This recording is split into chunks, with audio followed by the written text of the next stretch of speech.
In today's video, I'm going to teach you how to invite a contributor in Squarespace. Let's make sure you have everything you need to easily navigate through these steps. Start by heading over to squarespace.com and log into your account if you haven't already. Once you're in, you'll be directed to your website's homepage. Now, let's locate the settings icon. This is usually found in the navigation panel on the left-hand side of your dashboard after you've opened your website. Go ahead and click on the Settings button. It will open up a whole new world of options for managing your website.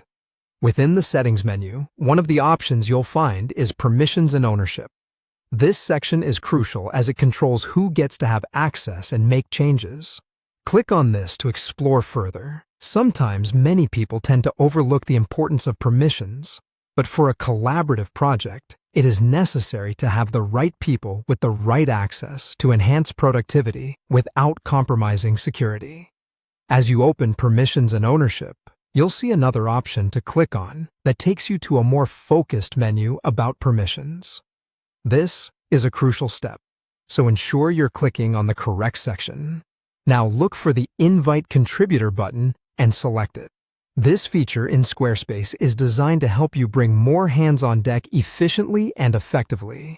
It streamlines the process and ensures that the person you are inviting gets the necessary information and permissions they need to contribute optimally. At this point, the system might require you to re-authenticate yourself for security purposes. This means entering your password again. So, go ahead and enter your password. Then click Continue. You'll see a new window pop up once you've completed the authentication process. In this window, you'll enter the name and the email address of the person you want to invite as a contributor. After filling in these details, you'll need to set the permissions levels. Squarespace allows you to select what permissions you want your contributor to have.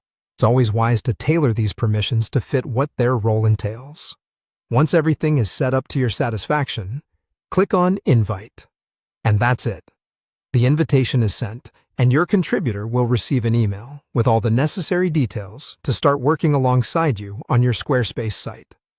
That wraps up today's guide on inviting contributors to your Squarespace site. By following these steps, you ensure your collaborative projects are both secure and effective. Thank you for tuning in, and don't forget to like and subscribe for